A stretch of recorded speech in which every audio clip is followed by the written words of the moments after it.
Muy buenas noches para todos. Quiero agradecer y saludar de forma muy feliz hoy de tener un grupo tan bonito del Comité de Neuroinmunología, donde son temas de gran interés con una invitada que realmente somos honrados y privilegiados de poderla tener en nuestro escenario y espero tenernos en estos espacios con mayor frecuencia y de forma presencial. Soy Blanca Dori Rodríguez, presidente de la Asociación de Neurología Infantil, y me honra hoy presentar al Comité de Comunicaciones con su directora, la doctora Paola Ibarra, quien nos colabora en ese liderazgo de poder tener estos espacios, poder agrupar los temas de una forma muy bonita de trabajo a lo largo de todo el año. Doctora Paola, el auditorio es todo suyo. Muchas gracias por el apoyo para nuestra asociación. Muchas gracias. Buenas noches a todos. Agradezco también a la participación de la doctora Marcela Longi, nuestra ponente, y me permito presentar al doctor Juan David Farfán Albarracín. El doctor Juan David va a participar hoy como moderador de esta actividad. Es médico y cirujano y especialista de neurología pediátrica de la Universidad Nacional de Colombia. Pertenece al grupo de neuroinmunología pediátrica de la Fundación Hospital Pediátrica La Misericordia y es coordinador del Comité Científico de Neuroinmunología Pediátrica de ASCONI. Antes de continuar, quiero darles unas recomendaciones a los asistentes. Recordemos mantener nuestras cámaras y nuestro micrófono apagado. Las dudas que tengan las pueden ir escribiendo en el chat o al final también, si ustedes gustan hacer una presentación, pueden levantar su mano, se activarán sus micrófonos y sus cámaras. Recuerden también no usar o no dar uso a la pizarra porque puede afectar la presentación. Bienvenidos y muchas gracias. Le doy paso al doctor Juan David Farfán Albarracín. Bien, muy bien. Muchas gracias, doctora Paola, doctora Blanca. Buenas noches a todos. En nombre de la Asociación Colombiana de Neurología Infantil, les doy la más cordial bienvenida a este webinar titulado El cerebro a través del ojo, rol oftalmológico en la neuritis óptica. Como saben, este es un espacio de actualización en nuestro campo y el tema de hoy es fundamental, ya que se centra en la importancia del abordaje interdisciplinario entre la neurología y la oftalmología para el diagnóstico y el manejo de la neuritis óptica. Este tema es especialmente importante teniendo en cuenta el grado de discapacidad que puede llegar a existir por esta enfermedad.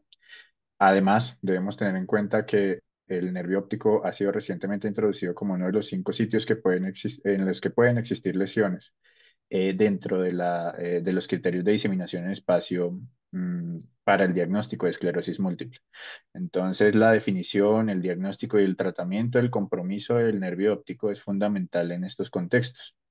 Para guiarnos en este tema, hoy tenemos el inmenso honor de contar con una experta de primer nivel. Es un placer para mí presentarles a la doctora Marcela Longi. La doctora Longi es oftalmóloga con su preespecialidad en oftalmología pediátrica y estrabismo y cuenta además con un máster en oncología molecular. Y en su destacada trayectoria profesional es además docente adjunta de oftalmología pediátrica de la Universidad Nacional de Colombia y es la líder fundadora del Servicio de Oftalmología Pediátrica y Estrabismo en el OMI, la Fundación Hospital Pediátrico La Misericordia. Para mí es un gusto particular moderar esta charla, ya que tengo el privilegio de compartir la institución con la doctora y conocer de primera mano su gran experiencia y liderazgo en este campo. Antes de dar paso a nuestra experta, y como lo mencionó la doctora Paola, quiero invitarlos a todos desde este momento durante la charla, que puedan ir escribiendo sus preguntas o comentarios en el chat, los cuales serán recopilados al final de la presentación para discutirlos. Doctora Marcela, es un verdadero placer tenerle con nosotros esta noche. Bienvenida, la audiencia es toda suya.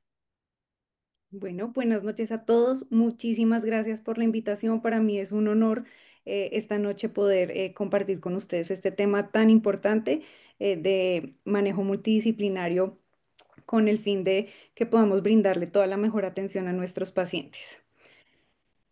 Bueno, comenzando por la definición, sabemos que pues, la neuritis óptica es la inflamación del nervio óptico que va a estar caracterizada por pérdida aguda de la agudeza visual y con compromiso de la función del nervio óptico. El nervio se puede ver afectado en cualquiera de sus porciones y las funciones se van también a ver afectadas en todas sus características, comenzando por la agudeza visual, el campo visual, la visión de colores y la sensibilidad al contraste.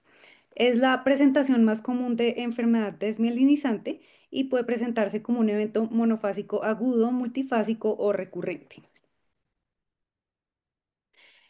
En nuestros pacientes pediátricos, la neuritis óptica tiene una incidencia baja. Se calcula que en todos los pacientes con neuritis óptica, 5% son niños y con una incidencia de 0,2 por 100.000 en un año. La edad de presentación más frecuente es de los 9 a los 11 años en pacientes femeninas y en pacientes menores de 10 años el compromiso suele ser bilateral. 20% de nuestros pacientes suelen tener antecedente familiar de esclerosis múltiple y se ha visto que en un paciente que ha tenido un episodio de neuritis óptica, el 29% progresan a esta enfermedad. Hasta el 60% de los pacientes han tenido antecedentes de infecciones virales, como vamos a ver ahora más adelante. Recordando un poco la anatomía, viendo de anterior a posterior, acá tenemos el globo ocular, la parte anterior que pues es lo más expuesto que vemos que es la córnea y hacia posterior em, el nervio óptico. Nosotros podemos acá observar la papila o la cabeza del nervio óptico, que es lo que vamos a ver con la oftalmoscopía. La primera porción es la porción intraorbitaria, que es la más larga, más o menos de 25 a 30 milímetros, luego la intracanalicular, la más corta, 4 a 10 milímetros, y la porción intracraneana, que ya va pues a componer el quiasma. Para recordar, el globo ocular pues tiene tres capas. La capa más externa es la esclera, que es la parte blanca, que en su parte más anterior se continúa con la córnea. La capa intermedia, que es la capa vascular del ojo. En la parte posterior es la coroides, adelante es el iris, el cuerpo ciliar, y la capa más interna, que es la retina.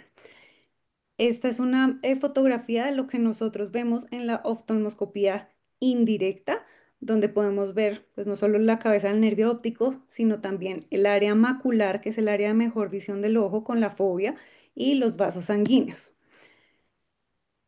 Nosotros pues vemos una imagen con menor ampliación, pero más de un campo mayor, mientras que con el oftalmoscopio directo vemos una imagen muy aumentada de tamaño. Recordemos pues que la cabeza del disco óptico debe tener una coloración como anaranjada, rosada. Los bordes deben ser bien definidos y vamos a contar con la excavación que es a través de donde emergen los vasos sanguíneos. em, que es la excavación fisiológica. Y cuando vemos una papilitis que está inflamada esta cabeza del nervio óptico, los bordes no van a estar definidos y se va a presentar un halo grisáceo alrededor, que es el edema de la capa de las fibras nerviosas. Puede ser unilateral o bilateral. Hablamos de papiledema cuando tenemos una papilitis que es en ambos ojos asociada a hipertensión endocraniana. Acá ya podemos ver que si hacemos pues un corte histológico, podemos pues tener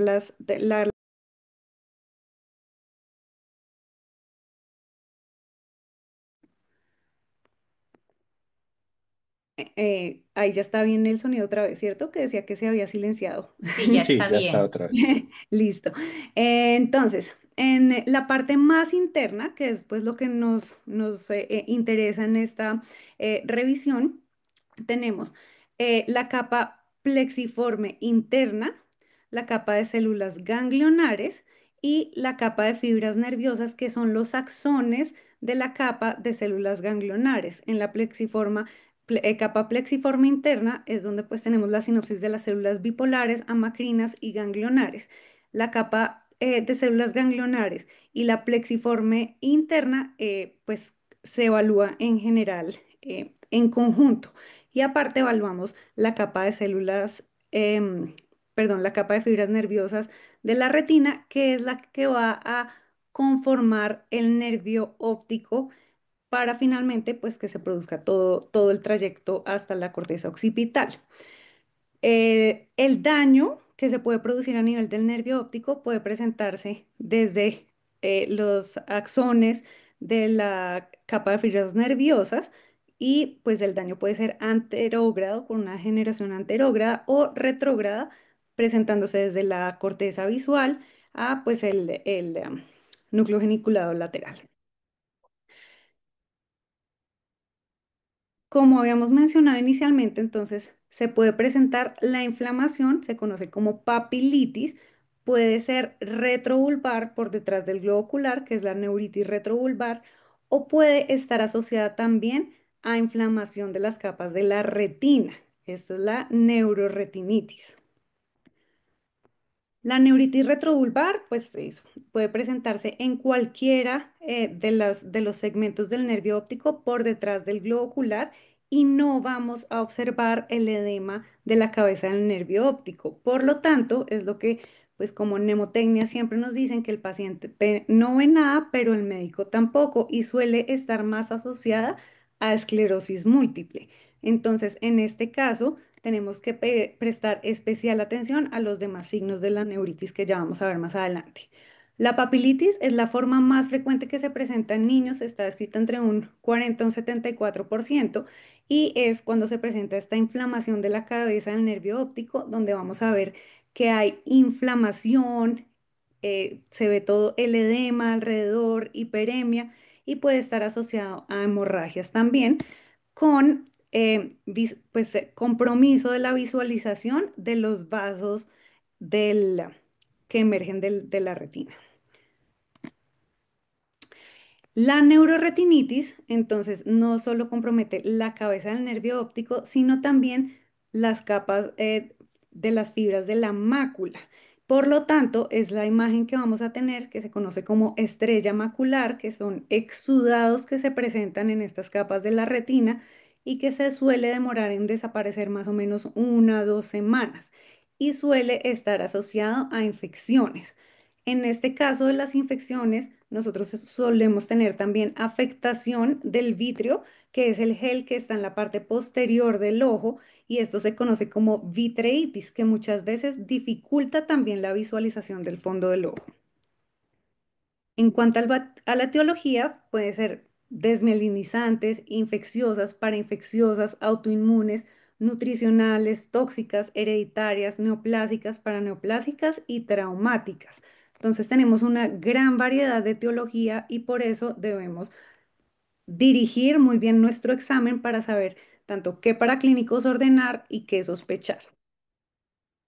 La enfermedad desmielinizante corresponde, la neuritis óptica está asociada al 25% en estos casos y 10 al 22% suele progresar a esclerosis múltiple. Entonces, inicialmente tenemos lesiones de la sustancia pues blanca asociadas, pues que todas las lesiones de desmielinización periventriculares y a los 2 años se dice que ya hasta el 68% de los pacientes pueden tener el diagnóstico de esclerosis. Puede estar asociado también a encefalitis aguda diseminada, enfermedad por anticuerpos anti-MOG o neuromielitis óptica en un 50 al 75% de los pacientes. En la parte de infecciones se ve por invasión directa de la retina y compromiso del nervio óptico y se puede dar por cualquier microorganismo. En las bacterias, la más frecuente que nos va a producir esta estrella macular es la Bartonella, que es lo que se conoce como enfermedad por arañazo de gato. Pero es muy importante que siempre tengamos en cuenta el diagnóstico diferencial por treponema, también TBC y borrelia. Pero sobre todo el treponema siempre debemos descartarlo porque pues en el ojo también es la gran simuladora y puede generarnos un cuadro que puede confundirnos en cuanto a la etiología, por lo tanto se debe descartar. En cuanto a los virus, pues puede presentarse por herpes simple, herpes zóster, citomegalovirus, virus del Epstein-Barr y vamos a ver que tiene asociados exudados en la retina y hemorragias. Por esto es muy importante que nosotros, pues como oftalmólogos, completamos el examen con la valoración del fondo de ojo bajo dilatación pupilar, porque muchas veces podemos tener lesiones asociadas a estos cuadros infecciosos que están periféricas y no son tan fáciles de visualizar simplemente en el polo posterior del ojo cuando ingresamos con el oftalmoscopio directo. Causas micóticas, como puede ser mucormicosis orbitaria, meningitis por criptococo, los protozoos como toxoplasma, toxocara. Nosotros, digamos, según la apariencia que tengan las lesiones al fondo de ojo, podemos orientar ese diagnóstico. Entonces, por ejemplo, si vemos una lesión así algodonosa, de bordes poco definidos, como sin lesiones ahí asociadas alrededor, tendemos a pensar más en toxoplasma. Pero hay pacientes que pueden tener asociado a esto granulomas en la periferia del fondo del ojo y se empieza a producir tracción de la mácula y esto nos orienta más a un toxocara. Las causas para infecciosa se dan por un fenómeno autoinmune posterior a infecciones postvacunales, postvirales. Esta es una causa que es frecuente en niños que siempre debemos tener en cuenta, que se presenta más o menos 2 semanas después de las vacunaciones o de haber tenido estas infecciones virales.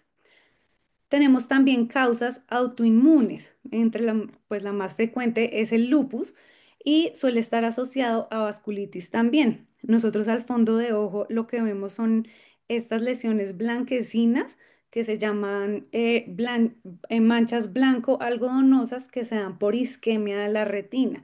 Y en los vasos sanguíneos de la retina vemos este envainamiento vascular que es vasculitis. Muchas veces es periférico y nos obliga también a descartar que no haya vasculitis de sistema nervioso central asociado y pues puede presentarse muy frecuentemente pues así con esta papilitis.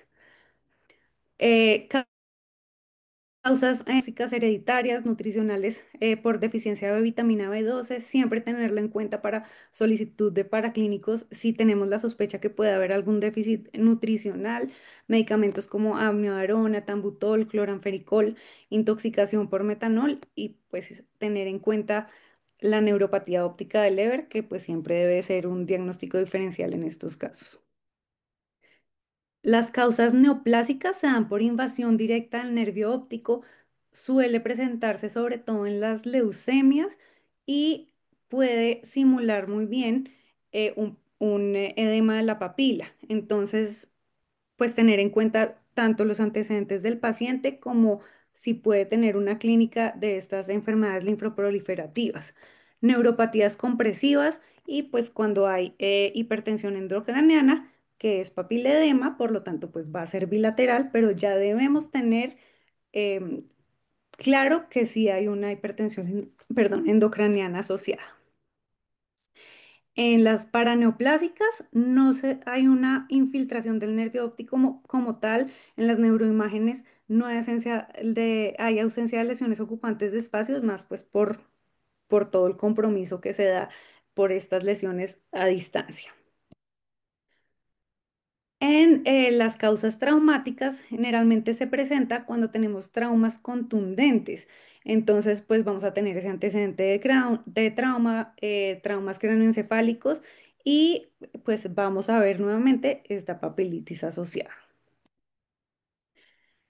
En cuanto a la clínica, lo más frecuente que vamos a tener es una disminución aguda de la agudeza visual. Suelen ser disminuciones muy profundas que puede ser incluso de percepción luminosa, es decir, que el paciente solo alcance a percibir la luz, dolor con los movimientos oculares y cefalea en 37 al 56% de los casos. El defecto pupilar aferente va a estar presente en el 100% de los pacientes que tienen el compromiso unilateral y cuando es bilateral asimétrico puede incluso casi presentarse en la mitad de los pacientes. La discromatopsia, que pues es clave para ayudarnos con el diagnóstico, defectos en el campo visual, disminución de la sensibilidad contraste al verse comprometidas todas las funciones del nervio óptico. Entonces, así como modo de recorderis, nosotros medimos la agudeza visual según la tabla de Snellen, donde la agudeza visual normal es el 20/20. El 20/20 quiere decir que a 20 pies de distancia, es decir, 6 metros, el paciente que estamos examinando ve lo mismo que un paciente que no tenga ningún defecto refractivo vea eso. Es decir, que si tenemos un 20/100, es que está viendo a 20 pies lo que un paciente normalmente ve a 100 pies. Entonces, pues así nosotros es muy importante que cuantifiquemos la agudeza visual. Ahora, pues es muy práctico con las aplicaciones del celular. eh, Se puede tener a la mano mientras se logra una valoración oftalmológica. Se debe medir la agudeza visual ojo por ojo independientemente y siempre en visión cercana, más o menos a 45 centímetros de distancia. Recordar el defecto pupilar aferente, súper importante, puede ser el único signo que nos va a hacer sospechar en una neuritis retrobulbar y pues que va a estar pues asociado a la no, pues a la alteración en la aferencia, en el reflejo consensual. La alteración de la visión de colores, esto también ahora con las aplicaciones como iHandbook se tienen muy a la mano, pues en niños pequeños suele ser un poco más difícil. Entonces, y si la visión está muy disminuida, también pues es muy difícil que el paciente logre ver los números para que logremos cuantificarlo. Entonces, muchas veces lo que podemos hacer es decirle al paciente que mire la caneca o un esfero rojo o algo que tenemos con el ojo, pues que no está comprometido, decirle, miren la intensidad del rojo, el color, todo, y que lo compare con el otro ojo y decirle si lo ve diferente. Y esto nos puede también decir que tenemos una alteración a la saturación al rojo. Los defectos del campo visual, pues los pacientes, sobre todo pues un niño no va a tener tanta facilidad en decirnos, no, es que pues tengo un compromiso acá en no sé, en el campo visual temporal, ¿cierto? Pero generalmente dicen, no, es que veo como un manchón, veo como una mancha. Entonces, pues importante tenerlo en cuenta que puede ser también pues el signo cardinal que nos va a decir y generalmente pues en la neuritis suelen tener pues defectos centrales o centrosecales. En cuanto a los paraclínicos, entonces siempre pues de imágenes debemos pedir una resonancia magnética contrastada cerebral y de órbitas. Con esto vamos a lograr primero pues confirmar que haya esta captación al nivel del nervio óptico y determinar las lesiones cerebrales asociadas que puede tener este paciente. La punción lumbar, donde pues vamos a evaluar, pues es uno de los que se puede pedir, no se debe pedir siempre, pero pues las bandas oligoclonales o el índice de IgG. Cuadro hemático BSG para evaluar si tenemos pues compromiso también infeccioso, pues si tenemos que descartar algo linfoproliferativo y ya pues para guiarnos un poco más pues a la etiología, los antimog, las acuaporinas 4. En las partes de las infecciones, como decíamos pues anteriormente, siempre descartar treponema y según pues los hallazgos que estemos viendo al fondo de ojo, descartar toxoplasmosis y Bartonella. Por ejemplo, mientras tenemos una valoración por nosotros, si no es posible, pues se puede pedir como de rutina estos tres exámenes. Ya si estamos sospechando algo inmune, pues perfil autoinmune también. Está descrito que pues podemos pedir también los potenciales visuales evocados, donde pues no, nos van a mostrar que hay una alteración acá en la conducción. El OCT del nervio óptico, ya vamos a entrar más adelante. El OCT es la tomografía de coherencia óptica, que es un examen hermoso donde nos permite ver las diferentes capas de la retina para evaluar si tenemos compromiso a este nivel, campo visual y angiografía fluorescénica. Entonces, en la resonancia magnética, siempre pues vamos a ver acá el compromiso a nivel del nervio, pues como decíamos anteriormente, en cualquiera pues de las porciones. Y cuando hay lesiones asociadas, desmielinizantes, pues las vamos a poder encontrar en la resonancia cerebral. La punción lumbar nos ayuda pues también para evaluar la presión de apertura. Principalmente nos sirve cuando tenemos papilitis bilaterales para pues evaluar si es secundario a hipertensión endocraniana, entonces que se trate de un papiledema. El 50% va a tener una leucocitosis, pleocitosis y pues como hablábamos las bandas oligoclonales que van a estar presentes pues en la mayoría de los pacientes que tienen o van a progresar a esclerosis múltiple. Eh, los anti-MOG o los anticuerpos antiacuaporina 4, pues que nos van a ayudar a determinar pues si tenemos una enfermedad por anti-MOG, neuromielitis óptica, para así lo que logremos pedir como estudios complementarios la resonancia de columna y poder orientar mejor también el tratamiento de nuestros pacientes. En los perfiles infecciosos y autoinmunes, como decíamos, es muy importante individualizar según los hallazgos que tenemos al fondo de ojo. Siempre descartar sífilis, bueno, y los principales que hemos dicho, toxoplasma y Bartonella, siempre que tengamos una estrella macular. Virus de Epstein-Barr, TBC también pueden ser causas, pero pues eso todo lo vamos a ir orientando de acuerdo a los hallazgos. Si hay sospecha de sarcoidosis, pues complementar con placa de tórax y pues para evaluar lupus, siempre pues ANAS, el complemento y ANCAS, que puede ser pues una causa también frecuente asociada por la vasculitis asociada que puede tener. Los potenciales visuales evocados nos pueden mostrar que hay una alteración de la vida, nos muestran que hay una alteración de la vida visual en el 83% de los pacientes. Sin embargo, tienen una sensibilidad muy variable que puede ir entre el 15 al 70%. Nos sirven pues para documentar en pacientes que aparentemente no tienen alteración en la agudeza visual o que es difícil pues evaluarlos, y también puede ser un indicador de recuperación. Recordemos pues que va a haber un cambio en la onda P que puede verse por un cambio en la latencia o en la amplitud, y según esto pues ayudarnos a orientar el diagnóstico también. La tomografía de coherencia óptica como principio físico actúa como una interferometría de baja coherencia, es decir, es como un ultrasonido pero con luz, donde se miden los ecos de la luz que se va a proyectar en la retina a diferentes profundidades y nos va a generar diferentes cortes. Es un examen que es rápido, es sencillo, es indoloro, sin embargo requiere cooperación del paciente en el sentido que debe estar quieto, con fijación en un punto al frente, por lo tanto, pues en los niños muy pequeños no vamos a poderlo realizar. Entonces, tenemos una fuente de luz que es de banda ancha, más o menos 840 nanómetros, con un ancho espectral de 50 nanómetros, y luego se divide en dos haces, el haz de referencia y el haz de muestra. El haz de referencia, bueno, acá pasa un poco rápido, pero se refleja acá en el espejo, y el haz de muestra se refleja adentro en las capas de la retina. Y cuando ambos se recombinan, que es, bueno, acá vuelve a pasar, la fuente de luz, ya la divide en dos, esta es la de referencia y la otra es la de muestra, que es la que se va a reflejar allá en el fondo del ojo, en la retina.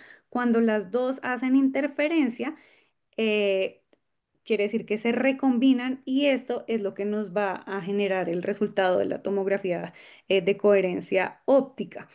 Para esto necesitamos que haya, pues eso, un momento de fijación y que haya transparencia en los medios del ojo. Entonces, un paciente, por ejemplo, que tenga una catarata, no vamos a poder realizar este examen.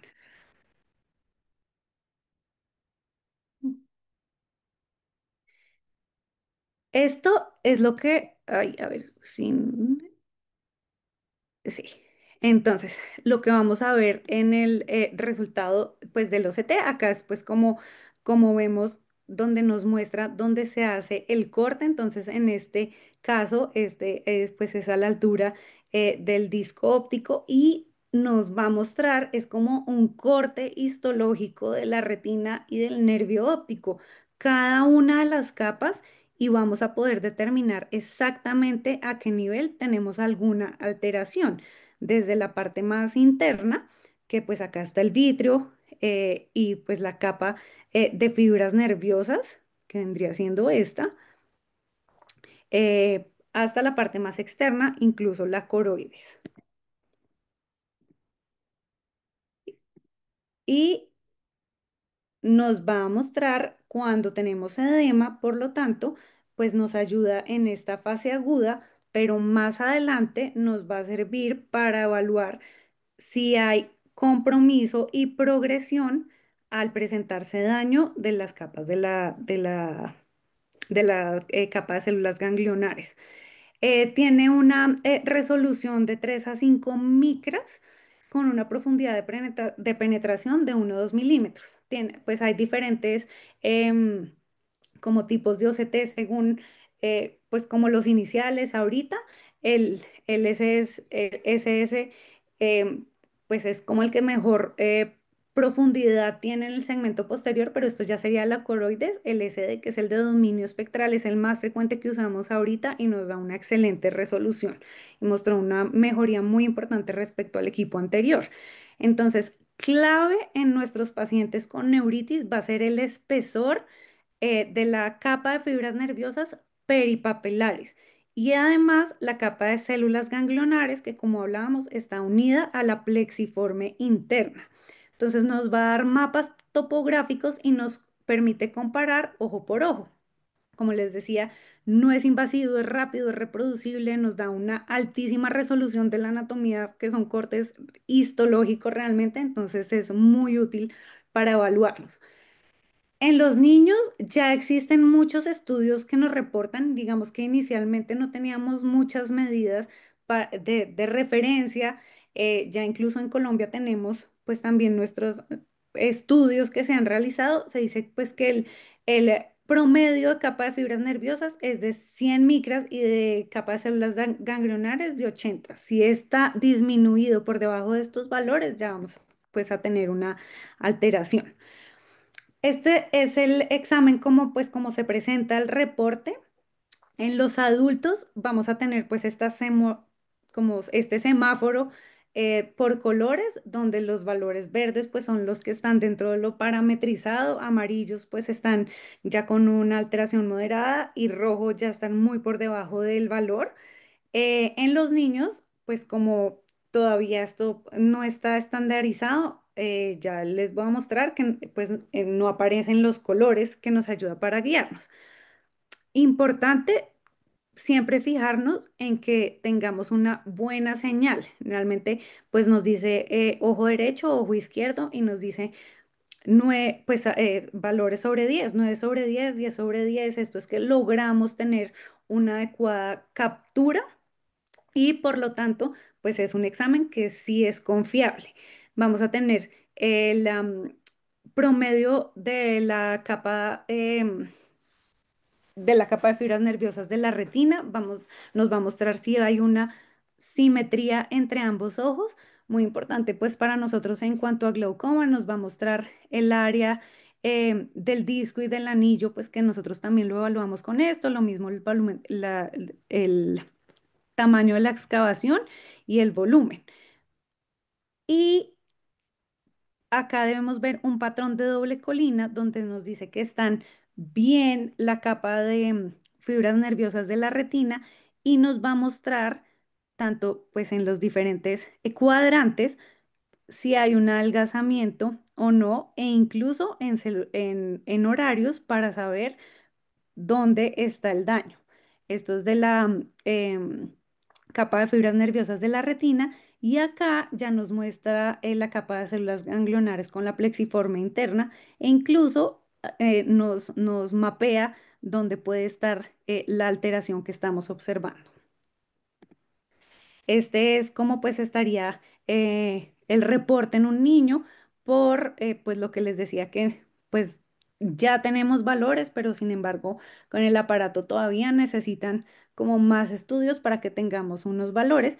Y acá pues nos muestra, por ejemplo, que hay una asimetría, pues ya que está como una alteración del 69%, porque en el ojo izquierdo está en 96, pero en el ojo derecho la capa de fibras nerviosas está en 79. Entonces, pues hay una alteración en la capa de fibras nerviosas.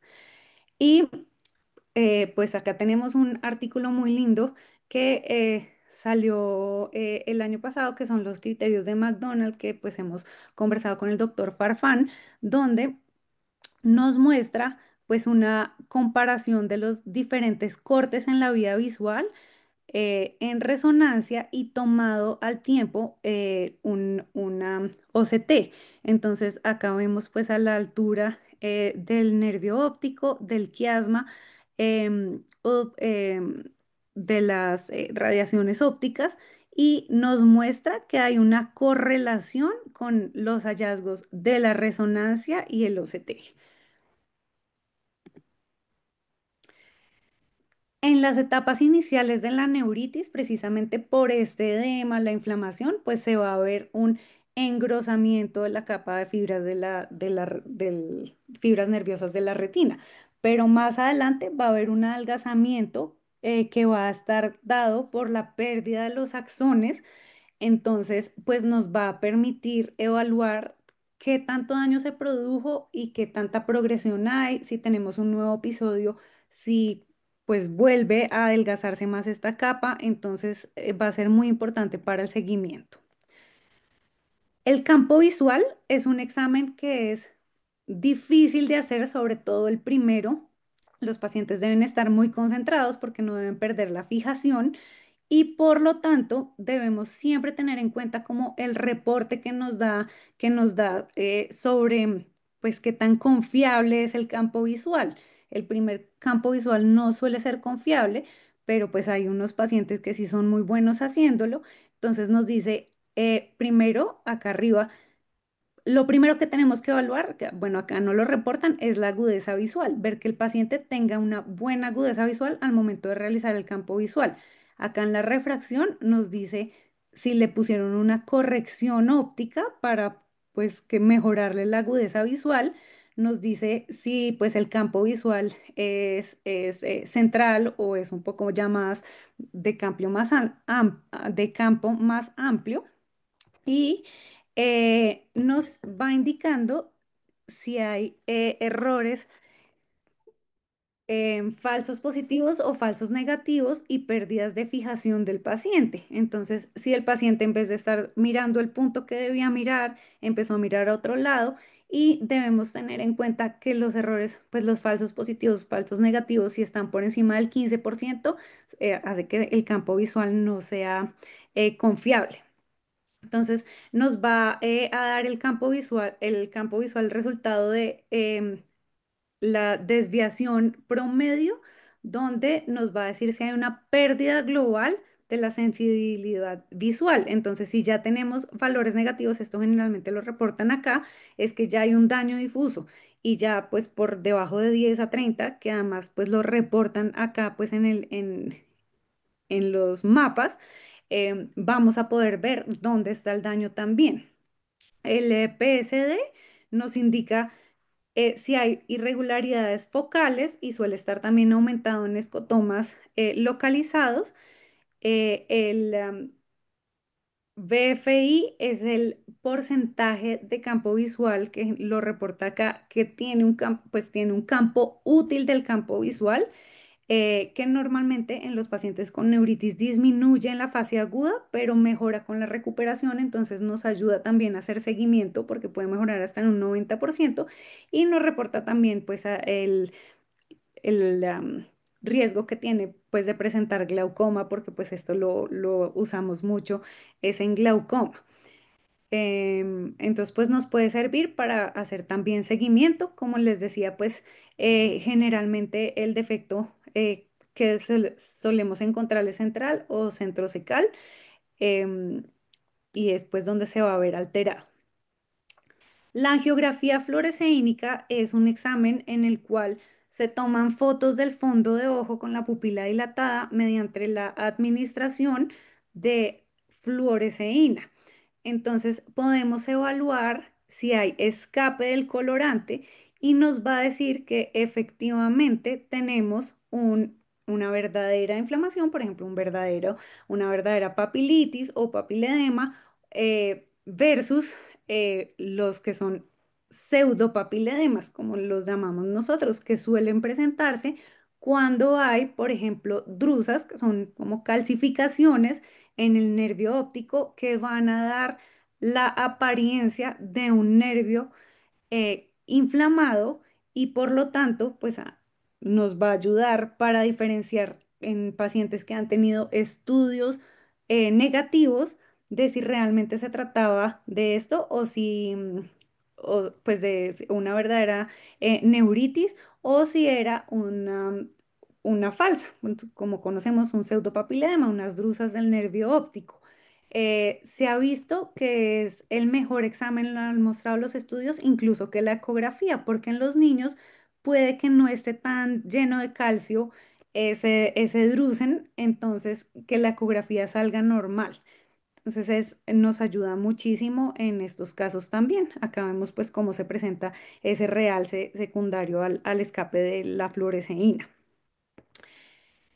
Entonces, muy importante cuando hacemos el abordaje de estos pacientes, el examen clínico es donde nos va a decir exactamente hacia dónde debemos dirigirnos.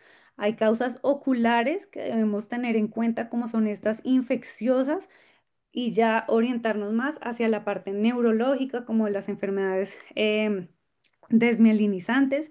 Entonces, es muy importante trabajar de la mano para que podamos diferenciar y orientar a nuestro paciente. El OCT nos ayuda muchísimo para pues hacer seguimiento de los pacientes, solicitarlo pues puede hacer en conjunto con campos visuales y pues está descrito también que los potenciales visuales.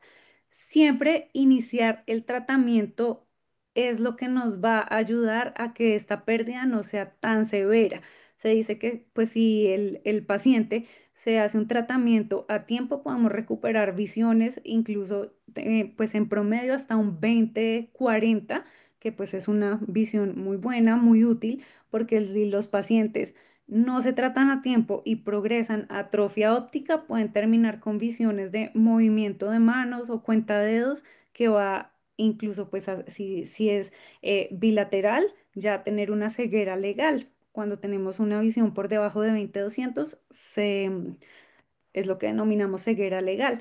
Recordemos que pues debemos manejarlo con corticoides endovenosos pues, de entre 3 a 5 días y luego pasarlo a corticoides orales y si vemos que no hay respuesta y está asociado pues a alguna de estas enfermedades desmielinizantes, podemos pues también hacer plasmaféresis, inmunoglobulina.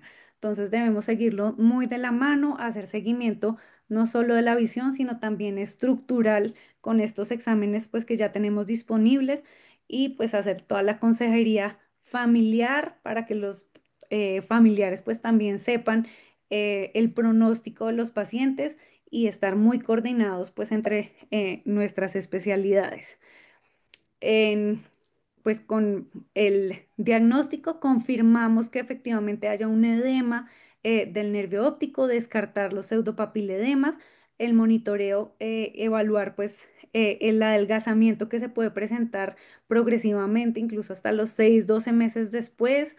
em, Detectar si también puede haber neuritis subclínicas, como pues puede ser los asociados a anti-MOG y pues el pronóstico no lo va a dar realmente pues el grosor de la capa de fibras de la retina y de la capa de células ganglionares y la plexiforme interna.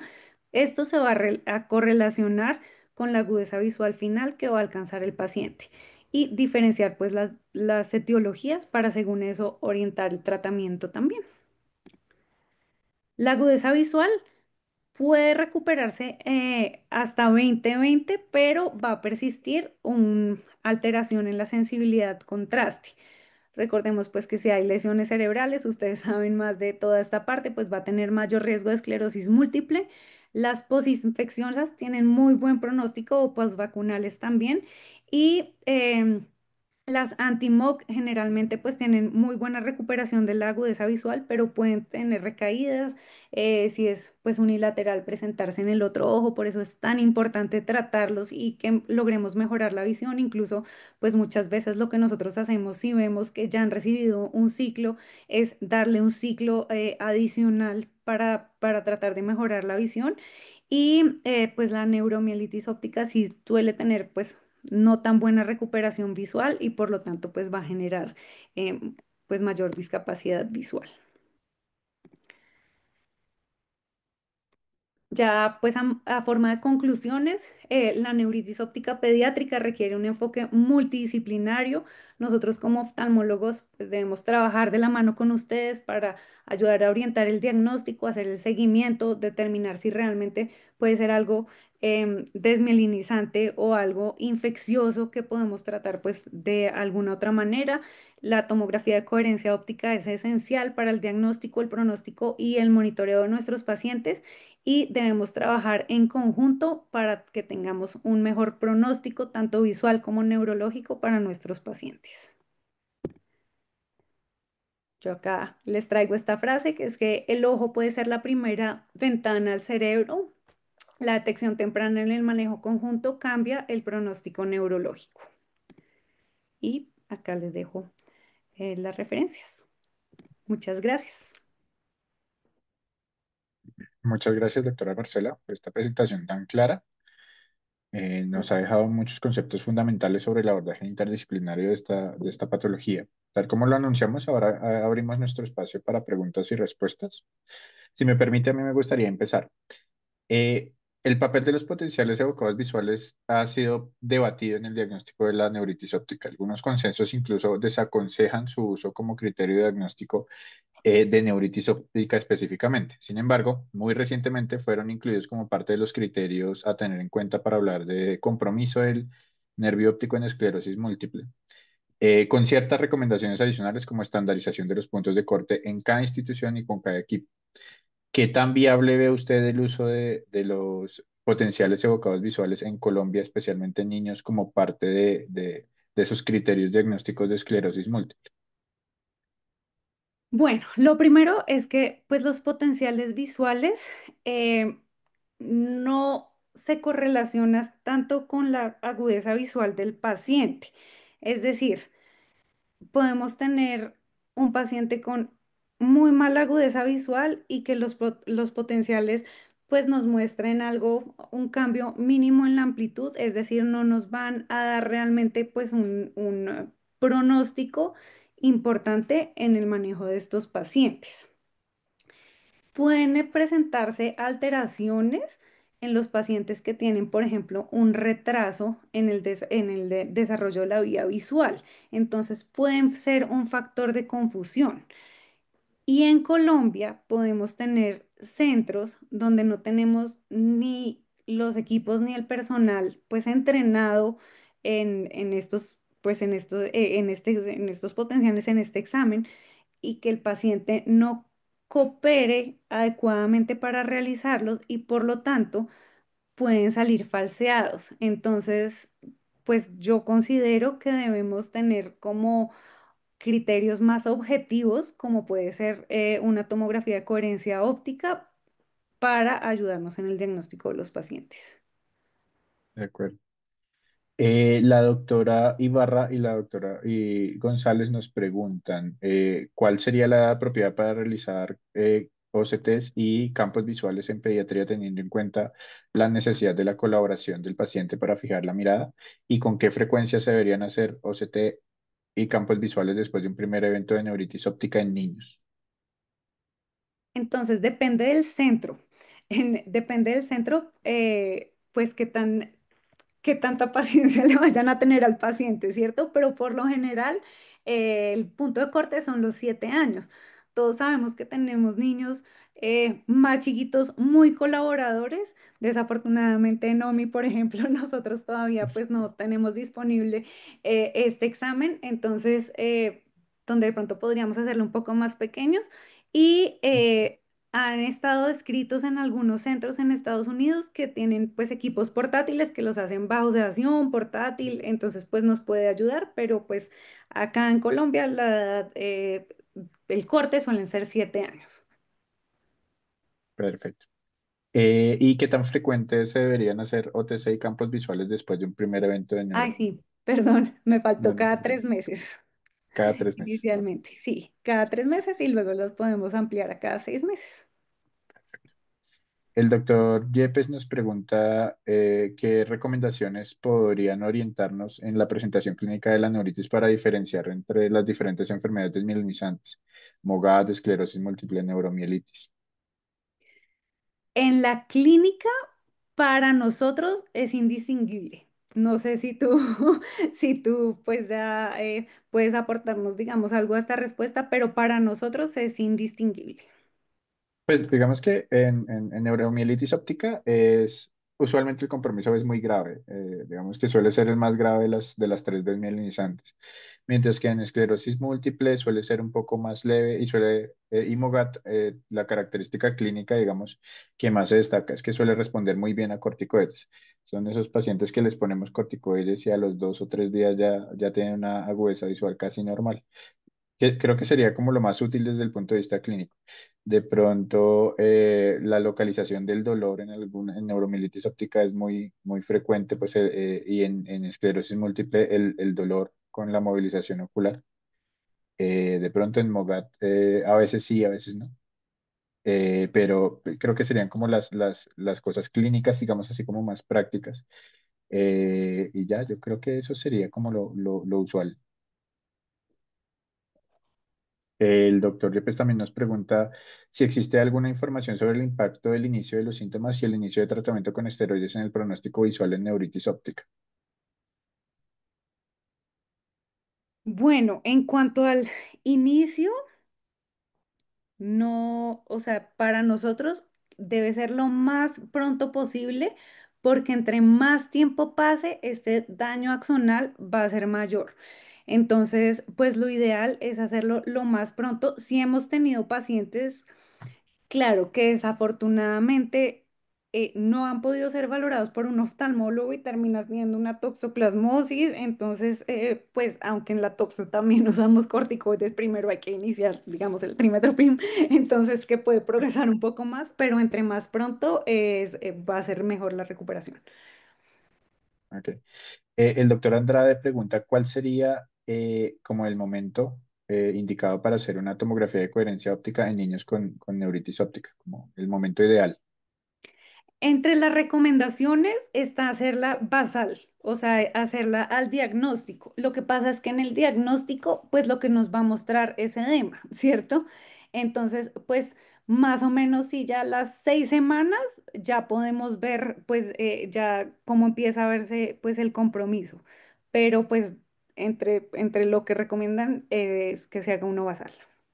Ok, Pero pues yo pienso que pues en muchos de nuestros centros que no lo tenemos disponible, dejar por ejemplo un paciente hospitalizado 2 semanas, como puede pasar, ¿cierto? Es a la espera de los CT, pues no va a cambiar. esto Entonces beneficia. pues podemos hacerlo más adelante. Listo, perfecto. La doctora Barajas nos pregunta algo parecido. Digamos que creo que ya lo respondiste, que es como cuando empezar el seguimiento o la primera tomografía de coherencia óptica después de la fase aguda, entonces sería como a las 6 semanas. ¿Sí? Exacto. Ok, perfecto, muy bien. La doctora Cecilia Algarín tiene levantada la mano, si quiere puede abrir el micrófono, doctora, y la cámara. El micrófono, está bien nada más. Sí, sí, está Sí. bien, perfecto. Bueno, buenas noches. Bueno, yo estoy en Chile, yo trabajo en Chile, pero pues yo soy de Asconi también. Y, eh, y cuando yo estaba en Colombia se hacían potenciales bocados visuales. Y yo aquí en Chile hago exámenes de electrofisiología de la visión, hago potenciales bocados visuales, electroretinograma, etcétera. Y en cuanto a esto, pues hay potenciales evocados visuales. Yo quisiera decir, sobre todo por la edad donde la doctora dice que es más frecuente que se empiecen neuritis óptica, que es entre los 8 a 10 años, los potenciales visuales son muy fáciles de hacer en un niño ya de esa edad y nos da información rápida sobre la conducción, porque eso es lo que hace los potenciales visuales, nos indica la conducción desde el nervio óptico hasta el lóbulo occipital, por lo tanto nos habla de la mielina. Y rápidamente uno puede ver la diferencia que hay entre un ojo sano y un ojo enfermo con un potencial evocado visual.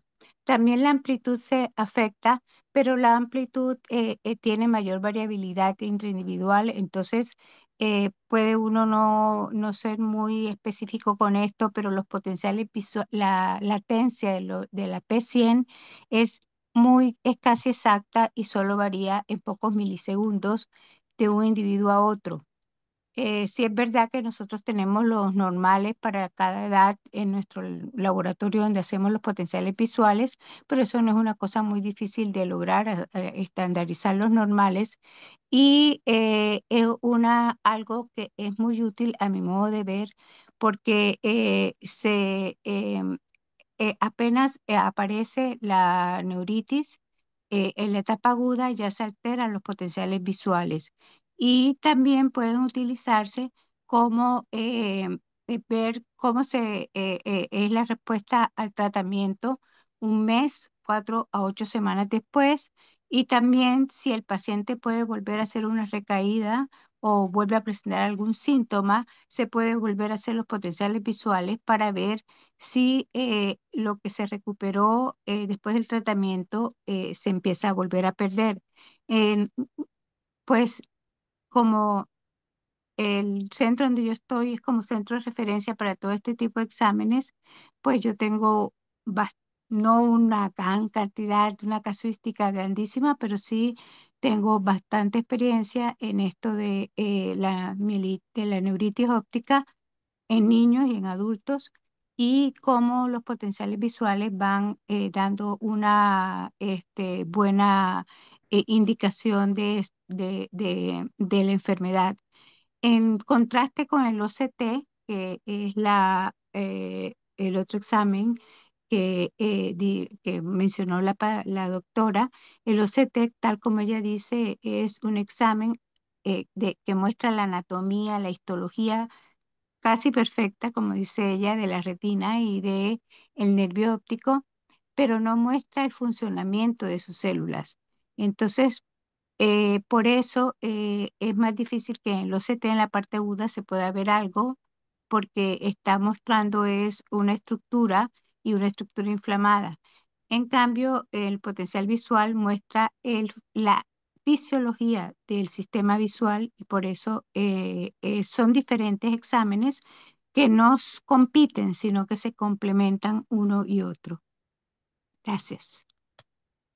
Muchas gracias, doctora. Gracias. El doctor Espitiano recuerda que otra característica clínica importante que los diferencia es que MOGAD puede ser bilateral de forma un poco más frecuente que esclerosis múltiple y que neuromielitis óptica, como otra característica clínica importante.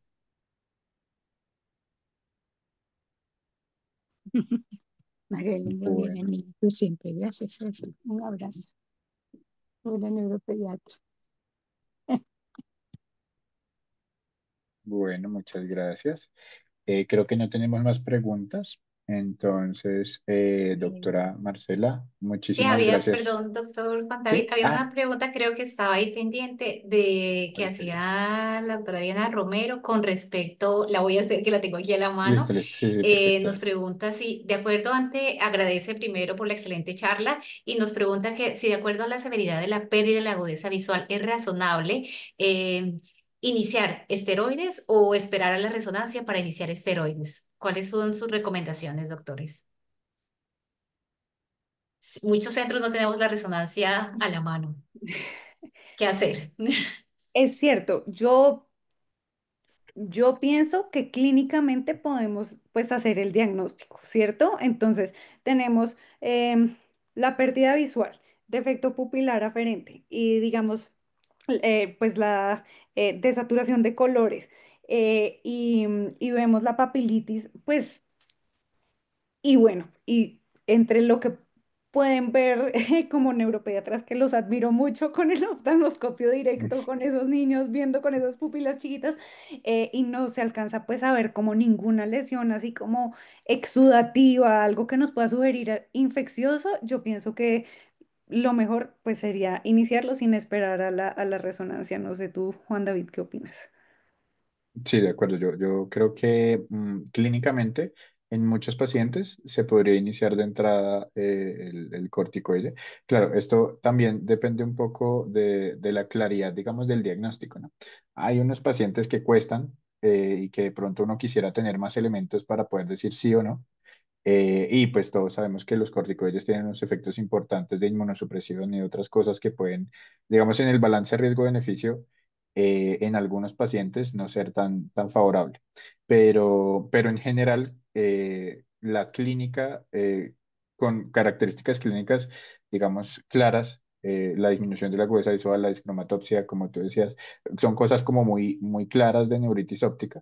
Entonces, y si sobre todo tenemos papilitis, pues ya de entrada yo creo que sí se podría sin ningún problema, incluso sin la papilitis, pero con una clínica, una sintomatología muy clara, una evaluación juiciosa oftalmológica, yo creo que se puede. Perfecto, muchas gracias. Sí, doctor Espitia, creo que no tenemos más preguntas del auditorio y quiero agradecerles especialmente a la doctora Marcela Longi por esta excelente presentación. En el chat también hay varios comentarios de felicitaciones y de agradecimientos también al doctor Juan David Farfán por el apoyo también en estas actividades académicas y estaremos esperando para futuros actividades que tenemos programados. Les quiero recordar a todos los que asistieron hoy que este webinar queda grabado y en las próximas semanas será publicado en la página de Asconi. Pueden consultar en nuestra página de internet www.asconi.com.co. También en Instagram, @asconi_co. Les recuerdo también a todos los que están aquí, el próximo 7 de noviembre en la ciudad de Bogotá vamos a tener el tercer simposio de enfermedades neuromusculares. Están todos cordialmente invitados. Vamos a contar con excelentes ponentes y un tema y unos temas de relevancia en nuestra profesión. También tenemos más adelante para el 15 de noviembre estará el séptimo Congreso Colombiano de Residentes en Bogotá. También los invito. Nuevamente, gracias. Estén pendientes de nuestras páginas, que ahí vamos a tener la publicación de todas las actividades que tenemos programadas para la parte académica y también tenemos varias actividades para padres y cuidadores. Gracias y feliz noche a todos. Muchas Muchas gracias a gracias a todos. todos por su asistencia y por la invitación nuevamente. Una Gracias, feliz doctor. noche. Gracias. Gracias.